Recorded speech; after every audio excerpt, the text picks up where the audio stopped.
Friends, మీ దగ్గర ఒక వజ్రం ఉందనుకోండి. అది మిమ్మల్ని ప్రపంచానికే రాజుని చేయొచ్చు. లేదా మీ వంశాన్నే నాశనం చేయొచ్చు. వినడానికి సినిమా స్టోరీలా ఉంది కదా! కానీ ఇది నిజం. మన భారతదేశ గడ్డ మీద పుట్టిన కోహినూర్ వజ్రం చరిత్ర చూస్తే ఒళ్ళు గగురు పొడుస్తుంది. దీనికోసం తండ్రిని కొడుకు చంపాడు. రాజ్యాలు మట్టిలో కలిసిపోయాయి. అసలు ఈ వజ్రం వెనుక ఉన్న ఆ మరణశాపం ఏంటి? అది మన దేశం నుండి ఇంగ్లాండ్‌కెలా వెళ్ళింది? Let's dive into the history of Kohinoor. ఇప్పుడు ఈ వజ్రం లండన్ టవర్లో ఉన్న బ్రిటిష్ రాణి కిరీటంలో మెరుస్తోంది కదా అని ఇది వాళ్ళది అనుకుంటే పొరపాటే. దీని పురిటిగడ్డ మన ఆంధ్రప్రదేశ్లోని గుంటూరు జిల్లాలో ఉన్న కొల్లూరు గనులు. అవును మామ, దాదాపు 800 ఏళ్ల క్రితం, అంటే 13వ శతాబ్దంలో కాకతీయుల కాలంలో ఈ వజ్రం బయటపడింది. అప్పట్లో దీని సైజు చూస్తే మైండ్ బ్లాక్ అవ్వాల్సిందే. దాదాపు 793 క్యారెట్ల బరువుతో ఒక పెద్ద కోడిగుడ్డు సైజులో ఉంజులో ఉండేదట. ఈరోజు ఉన్న సైజు కంటే ఇది అప్పట్లో చాలా చాలా పెద్దది. అసలు దీనికి కోహినూర్ అని పేరు ఎలా వచ్చిందో తెలుసా?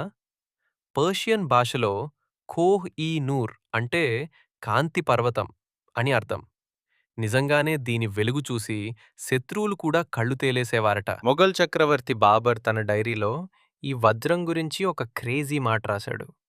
ఈ వజ్రాన్ని అమ్మితే వచ్చే డబ్బుతో ప్రపంచం మొత్తానికి 2.5 రోజులు భోజనం పెట్టొచ్చు అని. అంటే దీని వాల్యూ అప్పట్లోనే ఎంతుందో ఊహించుకోండి కానీ, ఇక్కడే అసలు ట్విస్టుంది. ఇంత అందంగా కనిపించే ఈ వజ్రం వెనుక ఒక భయంకరమైన శాపముందని, ఆ శాపం వల్ల ఎంతమంది రాజులు మట్టిలో కలిసిపోయారో తెలిస్తే మీరు షాకవుతారు. ఆ వజ్రం చేతులు మారినప్పుడల్లా రక్తపాతం ఎందుకు జరిగింది? ఢిల్లీ సుల్తానుల నుండి బ్రిటిష్ వాళ్ళ దాకా ఇది ఎలా వెళ్ళింది? Let's explore friends. 1306లో ఒక హిందూ గ్రంథంలో ఈ వజ్రం గురించి ఒక వార్నింగ్ ఇచ్చారు. అదేంటో తెలుసా? ఎవరు ఈ వజ్రాన్ని ధరిస్తారో వారు ప్రపంచాన్ని ఏలుతారు. కానీ వారితో పాటు అన్ని కష్టాలు, శాపాలు కూడా వస్తాయి. వినడానికి వింతగా ఉన్నా చరిత్ర చూస్తే అది అక్షరాలా నిజమనిపిస్తుంది. ఈ వజ్రం కేవలం దేవుళ్లకు లేదా స్త్రీలకు మాత్రమే క్షేమం, మగవాళ్ళు ధరిస్తే మాత్రం సర్వనాశనం గ్యారంటీ. కాకతీయుల నుండి ఢిల్లీ సుల్తాన్ అల్లావుద్దీన్ ఖిల్జీ దీన్ని దోచుకున్న దగ్గర నుండి ఢిల్లీ పీఠం ఎప్పుడూ ప్రశాంతంగా లేదు. ముక్కలు ముక్కలైపోయింది. ఆ తర్వాత ఇది మొఘళ్ల చేతికి వెళ్ళింది. మొఘల్ చక్రవర్తి షాజహాన్ తన నెమలి సింహాసనంలో దీన్ని పొదిగించుకున్నాడు. ఆ తర్వాత ఏమైందో మనందరికీ తెలుసు. ఆయన సొంత కొడుకు ఔరంగజేబు ఆయన్ని జైల్లో పెట్టాడు.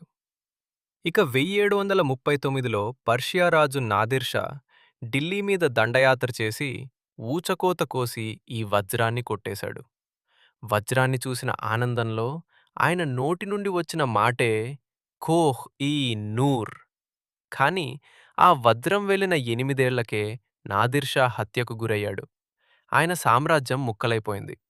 చివరికి ఇది మళ్ళీ ఇండియాకి పంజాబ్ సింహం మహారాజా రంజిత్ సింగ్ దగ్గరకు వచ్చింది. ఆయన ఉన్నంతకాలం కోహినూర్ పంజాబ్లోనే ఉంది. కానీ ఆయన చనిపోయాక బ్రిటిష్ వాళ్ళు కన్నేశారు. అప్పుడు రంజిత్ సింగ్ కొడుకు దులీప్ సింగ్ వయసు కేవలం 10 ఏళ్లే. బ్రిటిష్ వాళ్ళు ఆ చిన్న పిల్లోడిని భయపెట్టి రాజ్యంతో పాటు కోహినూర్ వజ్రాన్ని కూడా రాయల్ షిప్లో లండన్కి తరలించేశారు. అక్కడ కూడా ఒక వింత జరిగింది మామా.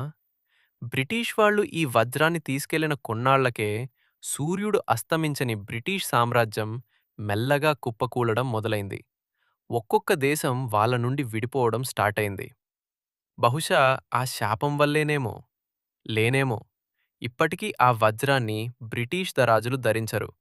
కేవలం రాణులు మాత్రమే ధరిస్తారు. ఏదేమైనా మామ, ఈ వజ్రం మన కళ్ళ ముందే కొన్ని వందల రాజ్యాల పతనాన్ని చూసింది. ఇప్పుడిది లండన్‌లో ఉంది కానీ, దీని అసలు ఆత్మ మాత్రం మన తెలుగు గడ్డ మీద, ఆ కొల్లూరు గనుల్లోనే ఉంది. బ్రిటిష్ వాళ్ళు దీన్ని బహుమతిగా ఇచ్చామంటారు. కానీ మన చరిత్ర మాత్రం ఇది బలవంతంగా తీసుకున్న దొంగ సొత్తు అని చెప్తుంది. మరి మీరేమంటారు ఫ్రెండ్స్? కోహినూర్ వజ్రం మన ఇండియాకి తిరిగి రావాలా?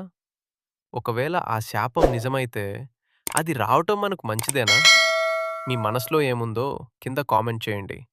ఈ ఇన్ఫర్మేషన్ మీకు నచ్చితే వెంటనే ఆ లైక్ బటన్ నొక్కండి. మీ ఒక్క లైక్ నాకు ఇలాంటి మరిన్ని హిస్టరీ మిస్టరీస్ చేయడానికి చాలా బూస్ట్ ఇస్తుంది. మన ఛానల్‌ని ఇంకా సబ్స్క్రైబ్ చేసుకోకపోతే వెంటనే చేసుకోండి.